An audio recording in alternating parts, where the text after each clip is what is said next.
بسم الله الرحمن الرحيم الحمد لله وكفى والسلام على من لا نبي بعده ولا أمة بعد أمته ولا كتاب بعد كتابه ولا شريعة بعد شريعته ولا صحابة بعد صحابته أما بعد فقد قال الله تبارك وتعالى في القرآن المجيد والفرقان الحميد بعد أعوذ بالله من الشيطان الرجيم بسم الله الرحمن الرحيم لقد كان في قصصهم عبرة لأولي الألباب وقال الله تعالى في مقام آخر وكلا نقص عليك من أنباء الرسل ما نثبت به فؤادك وقال النبي العربي الهاشمي عليه أفضل الصلوات وأكمل التحيات وأزكى المباركات أهل الجنة ثلاثة ذو سلطان عادل في حكمه وفي رعيته ورجل رحيم رفيق القلب لكل قريب ومسلم ورجل عفيف وقال النبي صلى الله عليه وآله وصحبه وسلم في حديث آخر كما أخرجه أحمد في مسنده لتفتحن القسطنطينية فلنعم الأمير أميرها ولنعم الجيش ذلك الجيش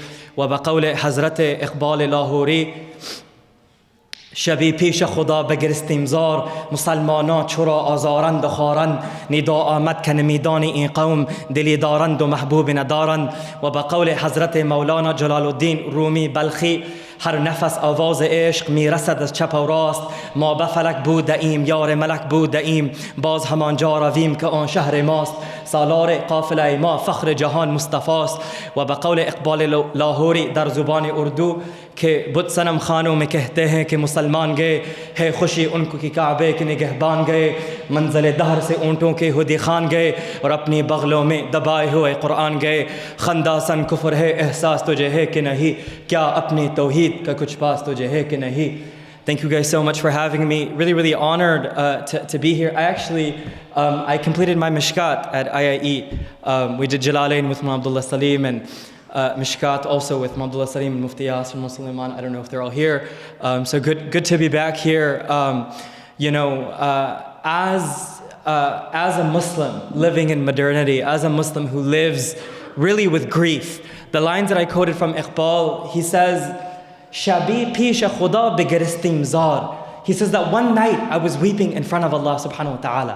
Main ro raha tha Allah ke samne. Ke musalmanan chura azarand wa kharand. That why are only Muslims reviled in this world? Yani puri dunya mein, why are only Muslims reviled and hated in this world? Truly, this is something to think about. Nida amad ka namidani iqawm ay Iqbal. A voice came from the unseen saying that, oh Iqbal, you don't know ajkal ki Musalman. You don't know today's Muslims. Dili darando mahboobi nadaran. They have a heart, but they've lost their beloved, alayhi salatu wassalam. In another ruba'i, he says, Musalmanan sharamsar az begulahist. He says that Muslims are ashamed of losing their crown, of this sort of their sovereignty in this world. Musalmanan sharamsar az begulahist. Tu dani ki dar jahan turas ma cheez. Do you know what our inheritance is after ruling the world for 1200 years? Qalimi az qumash padshahist. Just one woolen blanket made from kings. Oh, Musalman faqir kaj. There's hundreds of lines that we can read, but this is obviously not the time. I wanted to begin, thank you so much for the brother before for becoming a hafidh of all the Ottoman sultans, mashallah, It's a truly amazing thing. Inshallah, next time he'll do the Mughal kings. And the reason why I do this, as someone who has spent almost 14 years in various Deobandi madaris across the world, one thing that I noticed was lacking in our education was a knowledge of the past. And for those who have studied in madrasas, the concept of the sanad and Mawlāna Bilal Ansari being truly one of the greatest muhaddith in the world today teaches us this, that the sanad is not just a hadith chain. The sanad is not just a hadith chain, i.e. that I know every hadith in Bukhari from my teacher all the way back to the Holy Prophet alayhi afdalus salawati wa akmal tahiyyat. And please, every time we say the Holy Prophet's name, we say alayhi salatu wassalam, because our entire civilization, every beauty and every moment of beauty and joy that you and our ancestors have is because of the Holy Prophet alayhi salatu wassalam. And all of our civilizations is nothing but a reflection of one breath of the Holy Prophet alayhi salatu wassalam. As a great Turkish poet said in the 13th century, Yunus Emre, Seni sevmeyen nari yansın ya Rasulallah. Seni sevmeyen nari yansın ya Rasulallah. This poet of the 13th century said that those who do not know you, O Prophet, let them burn. And this not burn is a sort of literal jalana, but rather it's a sort of that anybody who does not have access to the beauty of the Holy Prophet is living a world where they are divorced from mercy, right? And when we look at our civilization, it is a civilization that has carried the values and the beauty of the Holy Prophet alayhi salatu wasalam. And may we always remember that, because when we translate the verse, لَقَدْ كَانَ لَكُمْ فِي رَسُولِ اللَّهِ أُسْوَةٌ حَسَنَةٌ, we always translate uswatun hasana as an excellent example. I would say that's a wrong translation. The word hasana comes from the word husn, which means beauty. The Holy Prophet is a gorgeous example for all of us, and he creates beauty in this world. And in this vein of beauty is truly the civilization of the Ottoman Empire, Sultanate Osmaniya, or Osmanlılar as we say in Turkish. And I think that for us to start, we have to really understand what is our sanad back to the Holy Prophet. How did you and I become Muslim? Right? And I actually wanted to do a Mughal talk because most of us are Desis here. But they said that not many people are interested in the Mughals as they are with the Ottomans. And I was like, look, the value of one TV show has made everyone, what is this civilization? Although most Muslims in South Asia are Muslim because of the Mughal Empire.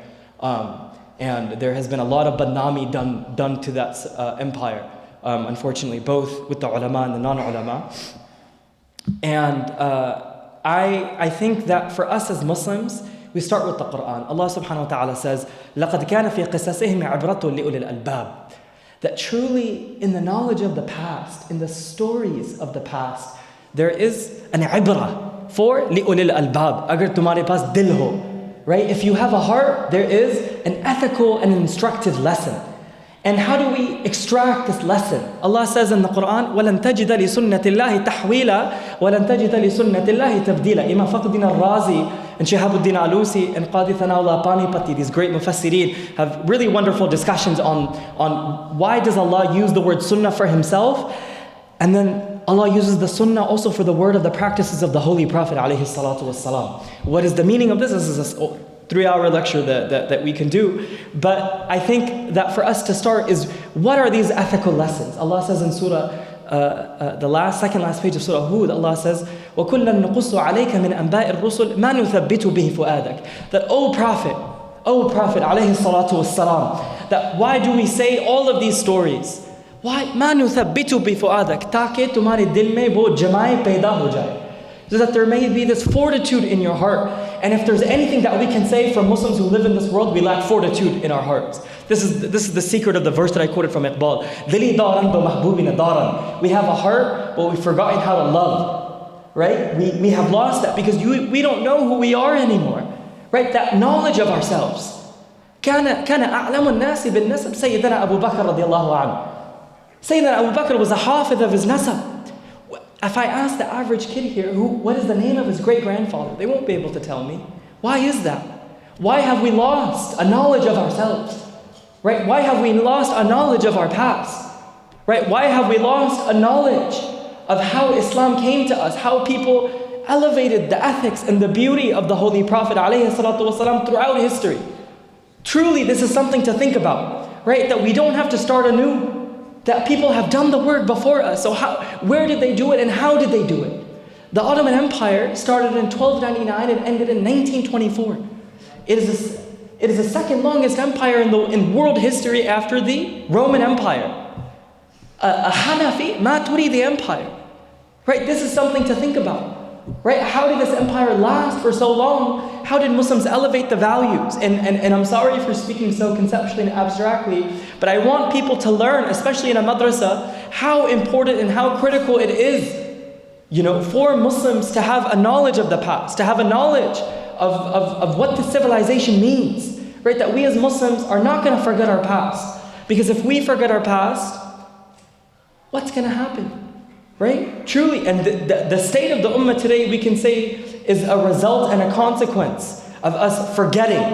And what is the first mistake of Adam alayhi salam? Allah says in Surah Taha, Fanasa. The first, Allah says, it's right, third last page of Surah Taha, on the third line. Fanasa, he taught Adam, but he forgot. This nisyan is an active challenge. We must remember that we do not forget.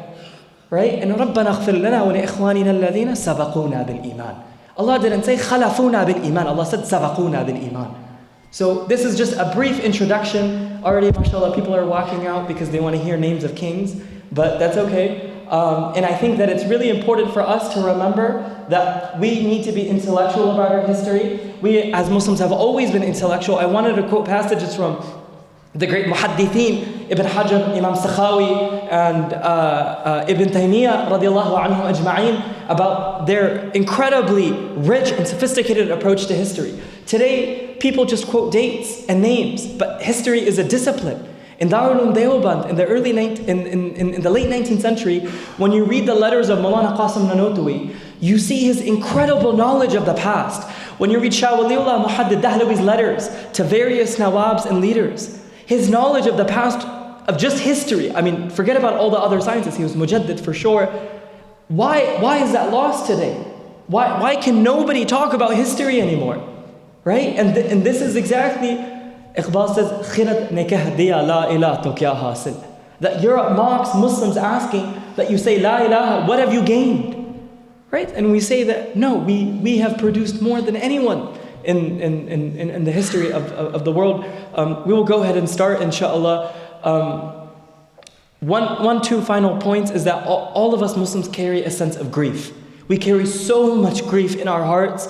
We as an ummah have suffered so much for the past 200 years, from the day that the East India Trading Company took over Mughal Bengal in 1765 and Napoleon Bonaparte landed in Alexandria in Ottoman Egypt in 1799.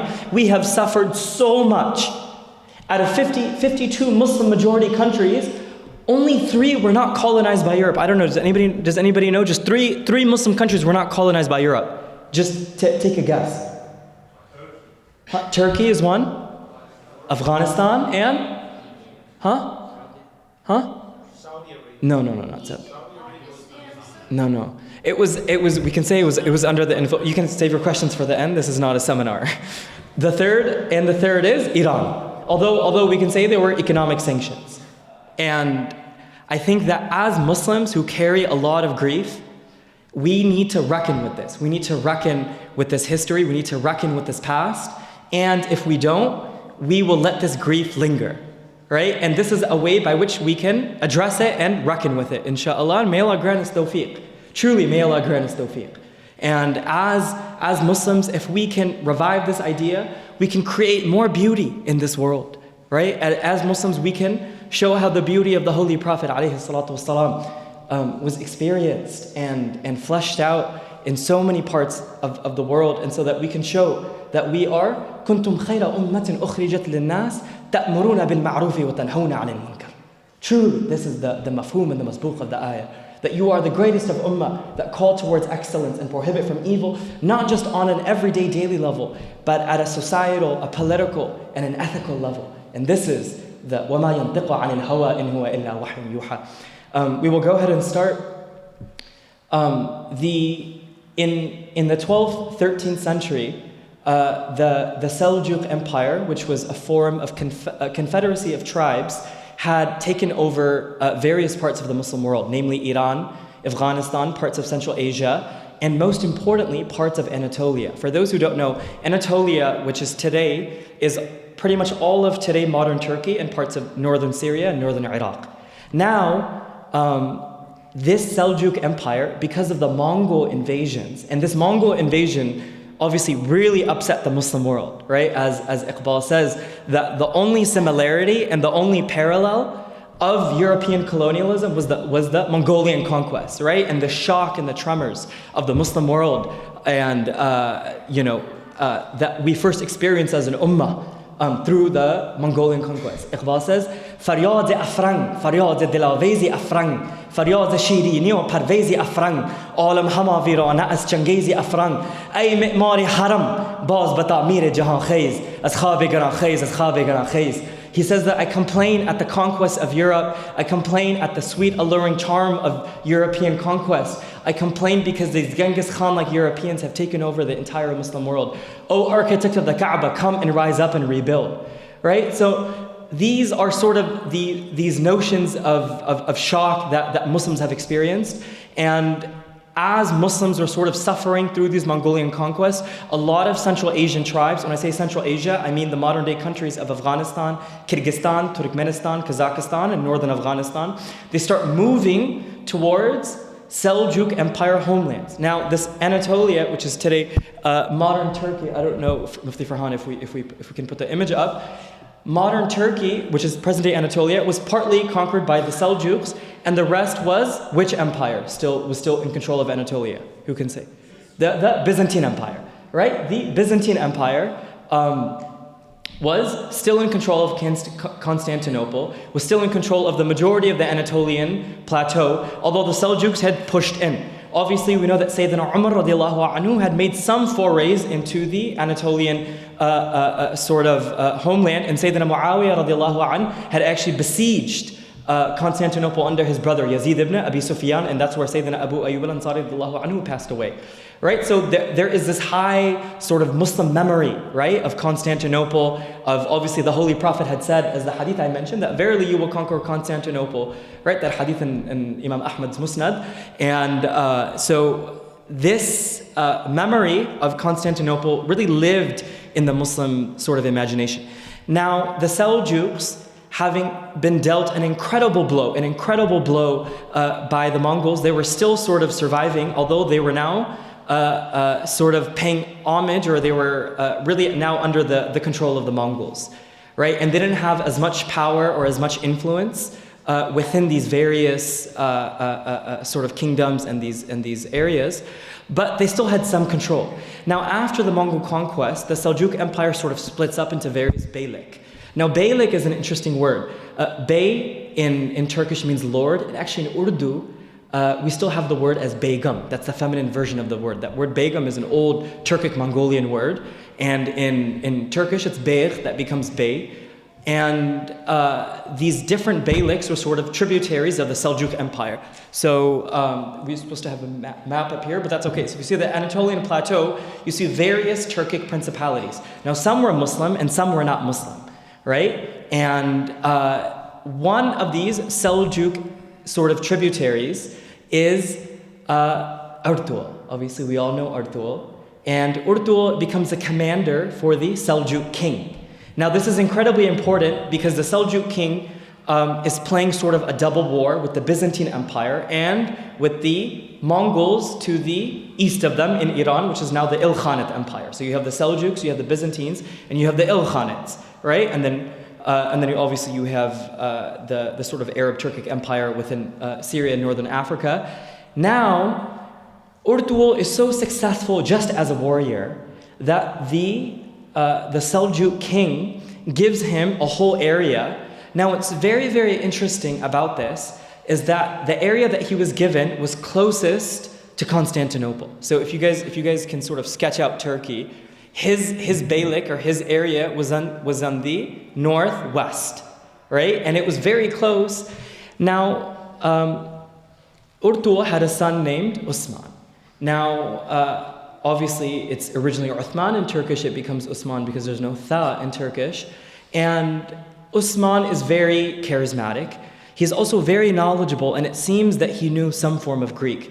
Now, what is absolutely exceptional, and you'll notice this about most Muslim great kings, whether it's Babur of the Mughals or Taimur of the Taimuri Empire, or even the later ones like Sultan Selim Yavuz, is that they have a lot of charisma and they know the moment that they're living in. They know political theory, they know the relationships, they know how to deal in diplomacy, right? And they have a knowledge of Islam. And what's very interesting is that Sultan Osman has a deep knowledge of Hanafi fiqh. So in Hanafi fiqh, you have two sort of forms of political entities. You have Darul Harb and you have Darul Islam. Now, Sultan Osman, living in a sort of Muslim principality, saw it as his duty to sort of expand the Muslim frontier. And truly, he lived on a frontier, right? These were sort of nomadic tribes that would go foraging, i.e. for food, and they would settle down for the winter. Sometimes they would be more sedentary. Now, Osman was able to really, really sort of create alliances. He was incredibly brilliant. He was also able to sort of garner the support of the Seljuk king. Now, what he starts doing, and we know this, Unfortunately, for those Muslims who sort of know a little bit more about Ottoman history, is that the first Ottoman historical book by the Ottomans was written in the 15th century by an Ottoman mu'arrikh or historian named Ashq Pashi Zada. Now, because it's 200 years after the fact, it's sort of tough to like really confirm the veracity or the truth of it. But what he says is that Osman, after reading certain sort of traditions of Islam and sort of sitting in sessions of hadith, he took this idea of the ghazwa very seriously. Now, ghazwa in the Quranic and prophetic tradition means a sort of invasion or an assault or a sortie, as we would say in English. Obviously, we have the hadith in Bukhari by Ka'b ibn Malik radiallahu anhu, لَمْ أَتَخَلَّ فِي أَيِّ غَزْوَةٍ غَزَاهَا رَسُولُ اللَّهِ صَلَى اللَّهُ عَلَيْهِ وسلم إِلَّا غَزْوَةُ تَبُوك. I didn't stay back in any ghazwa except for the ghazwa of Tabuk, and that's all the verses of Surah Tawbah. Now, this idea of ghazwa becomes incredibly, incredibly important, right? Because every civilization has a form of political theory. It has a sort of impetus by which it survives, it lives, right? So in America, in Western civilization, it's democracy, it's liberal, secular values, right? In sort of the post-Tsarist Russia, it's socialism, Leninist ideology. But in Islam, because of this sophisticated sort of extraction of Quran and Hadith, we were able to create our own political theory system, right? And because obviously we have to, the deen of Allah is a deen that touches every domain of life, right? And this idea that we should be able to extract political, social, ethical values from the Quran and the Sunnah and give it to the world. Al-yadul ulya khayrun min yadis sufla. The giving hand is better than the taking hand. Give your values to other civilizations, right? And when you read the life of Osman, you see truly the spirit of that what does Islam have to offer the world, right? And do it in a brilliant way. Do it with ihsan, right? And so he starts launching invasions to various Byzantine political entities, right? This is in about I would say the early 14th century, 1310s, 1320s. And the first city that he takes is the city of Nicaea. It's an old Greek city, and it had never been conquered by Muslims before. And it's the name today is Iznik. It's northern, it's sort of between Istanbul and Ankara. And he takes the city, and with 400 warriors. 400 warriors, he takes this old Greek city, just 400 Turkic Hanafi soldiers who take the city, right? And this is amazing, because you have to remember there are. Thank you. So you see, these are all the various tribes that are living in the area. It's color coded, and if you look at the yellow, part of the yellow and part of the beige on the west, that was Osman's tribe. And he starts launching invasions up north. You can sort of see Iznik, and he takes Iznik. And this is wild because none of these Turkic tribes were able to do that, right? This is هَذَا فَضْلٌ مِنْ رَبِّي, right? This is the fadl of Allah that He gives to whomsoever He wishes. And after he does this, it literally shocks all of the Turkic tribes, all of the Turkic and the Seljuk king. The Seljuk king is so incredibly happy because they've been trying for 150 years to take various Byzantine towns. And this one man with 400 soldiers takes the city of Iznik, right? And it obviously has a fortress. He would not necessarily have had cannons in that era, right? And after he takes the city, then people start taking you seriously, right? Because anybody can make claims. But after he does this incredible conquest, now, after you do one sort of exceptional thing, more Turkic soldiers start joining his army, right? The Byzantines are like, wait, who is this person? How do we sort of really defend ourselves against him? Is he actually a threat? Do we have to worry about it? Or is he just like any of these other sort of intra-warring Turkic leaders, right? So the Seljuk king patronizes him, starts offering him funding. And what's exceptional is that in the pre-colonial, pre-modern Muslim world, one of the ways by which you would assert your authority was that you would have the Jum'ah khutbah said in your name. You would have the Jum'ah khutbah, so you would have the ayah, Ya ayyuhalladhina amanu ati'u Allah wa ati'u ar-rasul wa ulil amri minkum, and then you would have the sultan's name. You would make dua for the sultan. So for example, we have the khutbah of Salahuddin Ayyubi when he conquered Jerusalem from the Crusaders. We have, obviously, his name is recited in Masjid al-Aqsa, right, in the late 12th, early 13th century. And this idea that only the king was allowed to do that. So even when the Abbasids start to lose power, many of the Afghan and Indian Muslim kings who were technically tributaries of the Abbasids will still recite the khutbah in the Abbasid king's name. Even when the Mughal Empire collapses, and the Mughal Empire is sort of only has power in Delhi, Muslims in Hyderabad, Delhi, Lahore, Peshawar, Dhaka, Madras, Hyderabad are still reciting the khutbah in the Mughal king's name because it had so much sort of weight. Right? So this idea that by which you can sort of establish your authority and your power and to sort of relate to Muslims that who is the king. And the Seljuk king allows Osman to do that, effectively making him a sultan.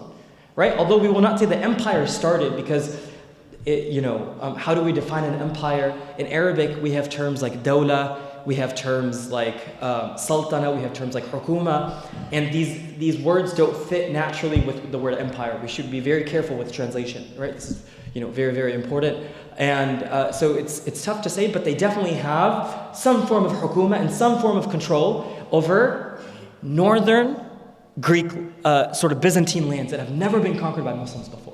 Right? Muslims have sort of been pressing, doing small invasions. Also, by the way, does anybody know who was living in the same era that Osman was born? He was a great Hanafi poet. I couldn't hear. No. Ibn Arabi wasn't Hanafi. Who? Yunus Emdi was a little bit before that. Mawlāna Jalaluddin Rumi. Right? He died in Konya. Konya was the frontier. Right? The Seljuk king actually brought him to be the Sadr Mufti. Ibn Hajar al-Asqalani mentions in his Darul Kamina about the station of Mawlāna Rumi as the head Mufti of Konya. So Mawlāna Rumi is a little bit older than Osman, but they are mu'asirin, they are contemporaries, which is a sort of wild world to think about. Ibn Arabi is also alive, as you mentioned. Thank you so much for mentioning that. It's important because Ibn Arabi, his son-in-law actually is a teacher of Orhan, which is incredibly wild. So the link in the son becomes even more important. Osman sort of passes away in 1320, 25, 26, and Sultan, his son Orhan, takes over, right? And I wanted to read a poem in Turkish that was written in the era of Orhan. And Orhan, we can perhaps say, is the third greatest Ottoman king. He says, "Çalabim bir şar yaratmış iki cihan arasında bakacak didar görünür ol şarın kinarasında nagahan ol şarı vardım ani ben yapılır gurdum ben dahi bile yapıldım taş ve toprak arasında." I don't know if there are any Turks here. I'm an Indian Hyderabadi kid. Obviously Turkish is not my native language. Please forgive me if I didn't pronounce it properly. But the translation of which is, "My Lord has created a city in between two worlds. One sees the beloved if one looks at the edge of that city. I came upon that city and saw it being built. I too was built with it amidst stone and earth." Obviously you can hear the Persian and the Arabic words still in the language. Orhan really comes into Tao with these various sort of beyliks. And what he does is, and this is sort of disputed because we don't have contemporary accounts, the only account is written 200 years later, is that Orhan, either Osman did at the end of his life or Orhan did at the beginning. There was debate among historians. He conquers Bursa. If anybody has been to Bursa, it's one of the most beautiful cities, I think, in the Muslim world. Really, I think, between Jerusalem, Bursa, Haifa, Lahore are really, Samarkand, I would say, Mazar-e-Sharif are really some of the most beautiful cities in the world. He takes Bursa and he shifts the capital towards Bursa. Now, this is not just a squabbling, sort of scuffling Turkic tribe. This is a serious entity, so much so that the Byzantine Empire, remember the Byzantine Empire is a continuation of the Roman Empire, right? They were just the Western Roman Empire. Now, they start writing letters to Orhan, and other Muslim kings are sort of shocked, right? That how did this father and son duo take so much land of which no Muslim was able to do for 600 years? Right? The Muslim conquests start in 630. This is in 1330, 1340. This is 600 years later that this has happened. Right? This is something to think about, right? And this is sort of the secret of وَتِلْكَ الْأَيَّامُ نُدَاوِلُهَا بَيْنَ النَّاسِ. And after he takes Bursa, other Turkic tribes start also submitting loyalty. Now, in a sense, they start allying with him. And what's also amazing is that Orhan knew that Constantinople was the end. Right? And because it's very clear that everybody knew the hadith of the Holy Prophet. لَتُفْتَحَنَّ الْقُسْطَنْطِنِيَّةَ فَلَنِعْمَ الْأَمِيرُ أَمِيرُهَا وَلَنِعْمَ الْجَيْشُ ذَلِكَ الْجَيْشُ صَدَقَ رَسُولُ اللَّهِ صَلَّى اللَّهُ عَلَيْهِ وَآلِهِ وَسَلَّمَ. Verily, verily you will conquer Constantinople. What a wonderful army that will be, and what a wonderful king that will be. This is also a justification of the Hanafi madhab, because the king was obviously Hanafi, right? And to be the mafhum, or to be the sort of indicator of that hadith, who wouldn't want to be that, right? But obviously you have to prepare. What does Allah say in Surah Tawbah? فَأَعِدُّوا لَهُمْ مَا اسْتَطَعْتُمْ. Prepare whatever you can. This conquest of Constantinople doesn't take place overnight. This is a 700-800 year project of the Muslims. And today you and I can benefit, right? What is a more beautiful city than Constantinople after Medina Munawwara? Truly, this is Aat So Sal Musalmano Ki Koshish. Iqbal has a poem about Constantinople. I can't remember the Urdu right now. By the way, obviously, Urdu is a Turkic word, right? We still use it in Turkey today. Even in Afghanistan and Uzbekistan, they say Urdu ma'allah, the high army. The fact that they have this project, and it's very clear from the memoirs that they want to take Constantinople, but they don't rush. Do you know what they do? Do you know what Orhan does? And this is all just, whether it's Orhan or his son Murad, is instead of going directly to Constantinople, they take boats across the Dardanelles and the Marmara Sea. That's the sea of land between, you can see the name Gallipoli, it's actually on the Turkish side, not on the European side. But they take boats across and they start conquering parts of the Balkans. Balkans is Serbia, Bosnia, Albania, Montenegro, etc., the Slavs. And they start taking lands from there. Because what Orhan and Murad really start to understand is that if they can pincer Constantinople from both sides, there is no way that they can escape the Muslims. This is him thinking in 1320. What year did Muslims take Constantinople? 1453. Very close enough. I like you. And 1453, right? So that's 100 years of planning. So as Mufti Amin Kulwadiya, Hafidhahullah Ta'ala, teaches us that you and I as Muslims need to start sort of thinking, what does Islam look like in 100 years?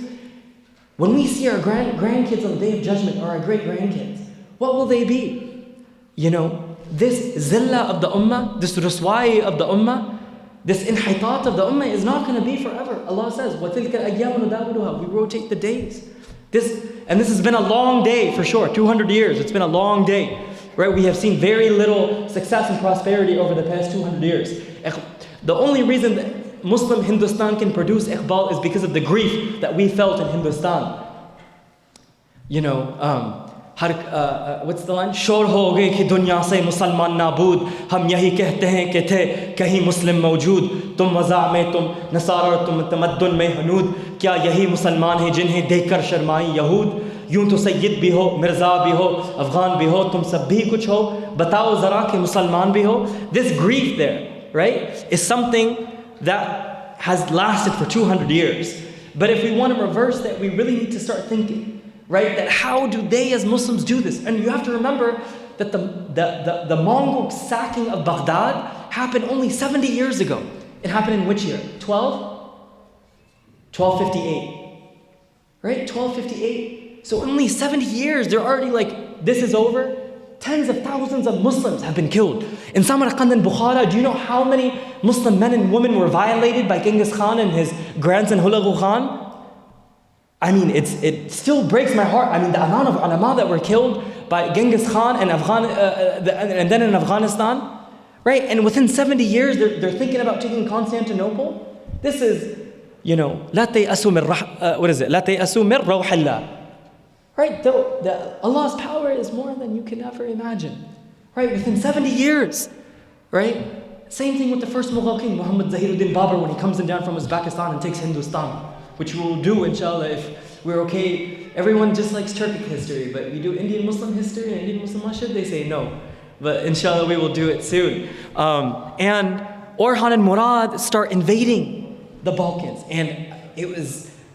this is why the Serbians are still angry today, because of the swiftness by which they were able to do it. Bayezid Yildirim will come later on and really sort of sweep it. But what we learn is a number of things. Is that Orhan, what he starts doing after conquering Borsa is he sets up madrasas. The first thing, this is absolutely wild. I wanted to read an Ottoman Turkish letter that was written in either Orhan or Murad's reign. And it talks about the establishment of madaris, of all things. Because what is the function of a madrasa?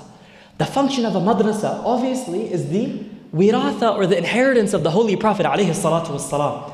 And the only way, right, the only way that we're going to be able to show our values to other civilizations is if that we have Muslims at the highest level, which will only happen in a madrasa, who are coming out with theory. You need to have literal thinkers, because people in a madrasa, they were the thinkers, right? And that's why a lot of the muftis that start coming out of these Ottoman madrasas within Orhan's reign start writing legal literature, right? And what's even more important is that after you conquer, and this is what is so different between the Ottomans and the Mongolians, is that the Mongolians conquered a lot faster, and so did Temur Lang.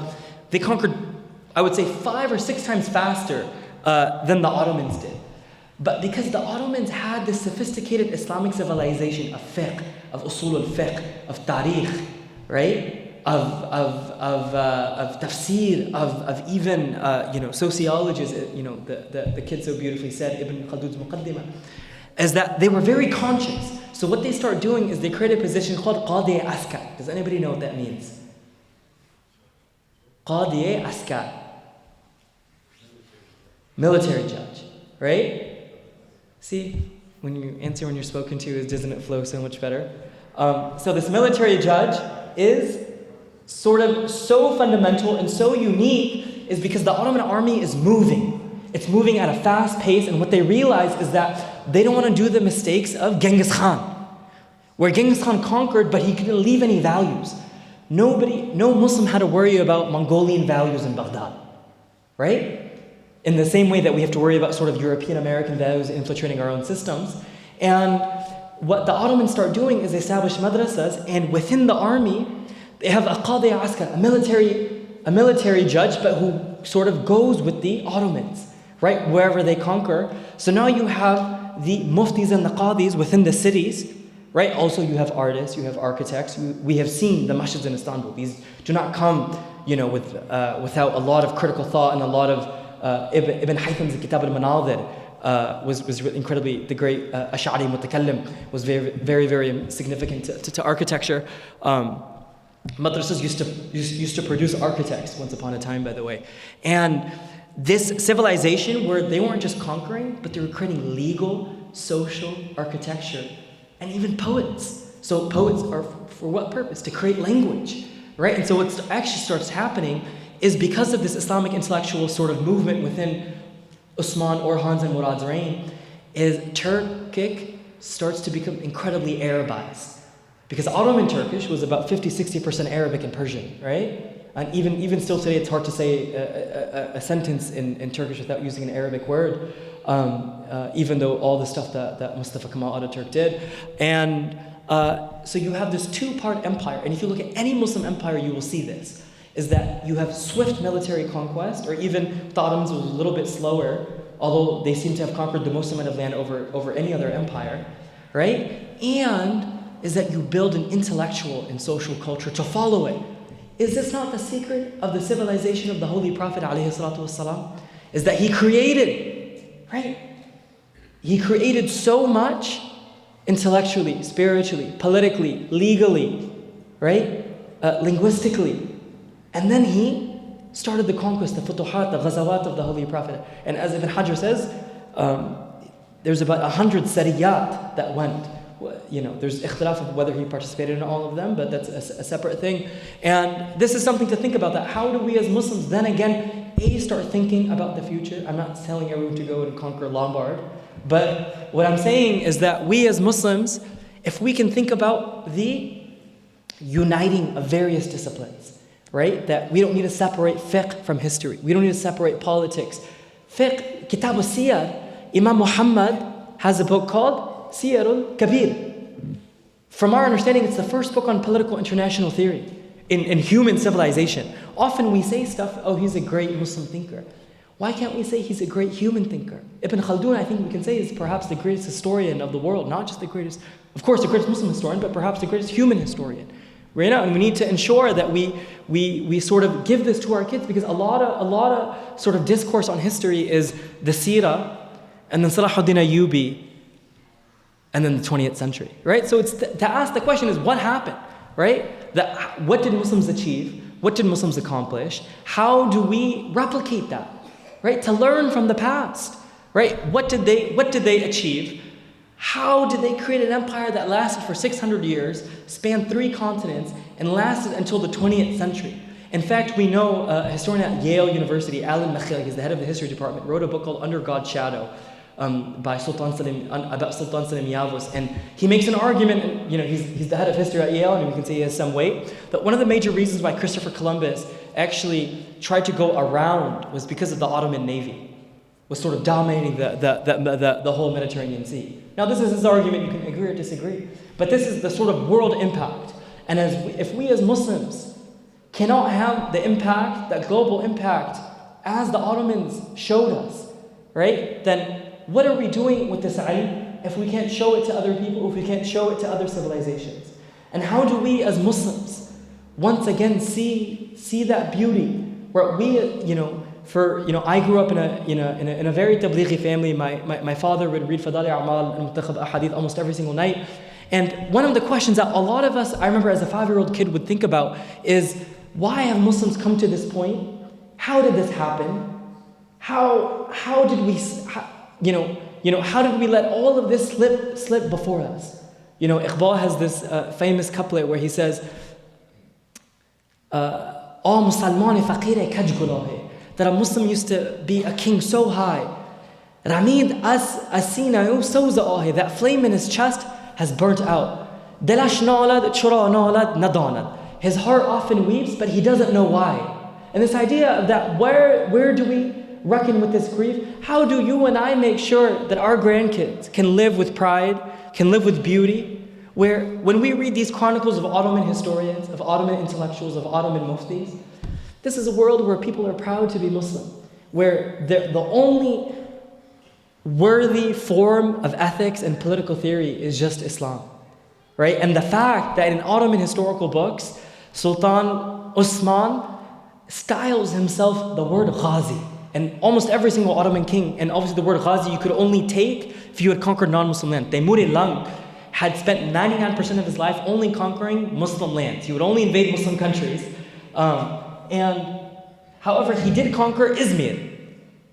And after he conquered Izmir, he took the title of Ghazi, right? And because obviously it's just like you can't just call yourself a doctor in that world. You had to sort of actually conquer a non-Muslim land to become a Ghazi. And this idea of, why were Ghazawat so important to them? 600-700 years they'd only been Muslim for 200-300 years, these Turkic tribes in Anatolia, by the way, right? So if Islam is so important to them and so critical to them, right, where they can build something like this for 600-700 years, where perhaps that you and I can do that too, right? And this was just one khandan. Also, they still use the word khandan, although in Turkish they abbreviate the kha, so they say hanedane, they say handan, right? They take out the kha, they don't say kutub khana, they say kutub hane. And if just one, and remember the Quran is all about individuals, right? It's always an individual and a qawm, right? And this is this idea of just one individual can truly transform. हजारों साल नरगिस अपनी बेनूरी पे रोती है बड़ी मुश्किल से चमन में दीदावर पैदा. This दीदावर, right? How do we create this दीदावर? This Sahib दिल, साहिब निगाह मर्द मु'min, right? And I hope that one day, perhaps, that you and I can sort of remember, and this Adamic trait of forgetting will be removed, because if, as Muslims, we know our history, we know our past, nothing can shake us. I promise you that. If I could tell you what I have read about the Ottoman and Mughal empires, there is nothing that could shake your iman. What they experienced and the challenges that they faced, a lot of times were much more severe, and yet they still not only stuck strong to Islam, but also the Hanafi madhab. I was just reading today, Sultan Sulaiman sent out an edict that if any qadi rules and any madhab except the Hanafi madhab, he will be fired. But this is a sort of separate conversation. And so how can Islam, specifically fiqh and Hanafi fiqh, create a world, an empire, political theory, sociology, literature, all of this stuff, right? So that you and I as Muslims, nuntij kama yuntijul akharun, so that you and I can produce as other civilizations do. And if we believe that we as Muslims have something unique, something singular, وَمَنْ يَبْتَغِ غَيْرَ الْإِسْلَامِ دِينًا فَلَنْ يُقْبَلَ مِنْهُ, that if we have something singular, then what is that singularity? And how did they offer it to the world? How did they receive the barakah of Allah subhanahu wa ta'ala?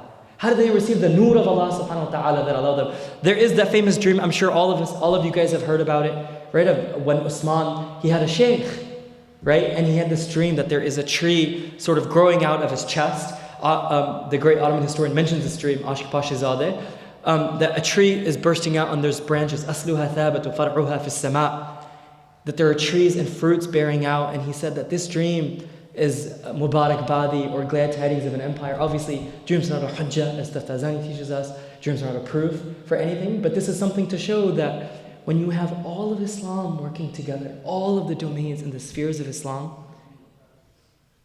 you can build so much. And I want to end with the words of Iqbal Lahori, where he says that कि मोहम्मद से वफा तूने तो हम तेरे हैं, ये जहां चीज़ है क्या लोहे कलम तेरे हैं. That if you're loyal to the Holy Prophet alayhi salatu wassalam, then forget this world. We will give you the lawh and the qalam of destiny, and perhaps the world will see the beauty of what the Holy Prophet and the Sahaba radiallahu anhum ajma'in brought to the world. And that because not only Muslims but non-Muslims are in grief, and why wouldn't you be in grief if you're distant and in exile from your Khaliq and your Raziq? But may we learn from Osman and Orhan of how to present Islam to non-Muslims, of how to live with beauty and joy, inshallah, in this world and the hereafter. Jazakallah khair. أقول قولي هذا وأستغفر الله لي ولكم. استغفروه إنه هو الغفور الرحيم.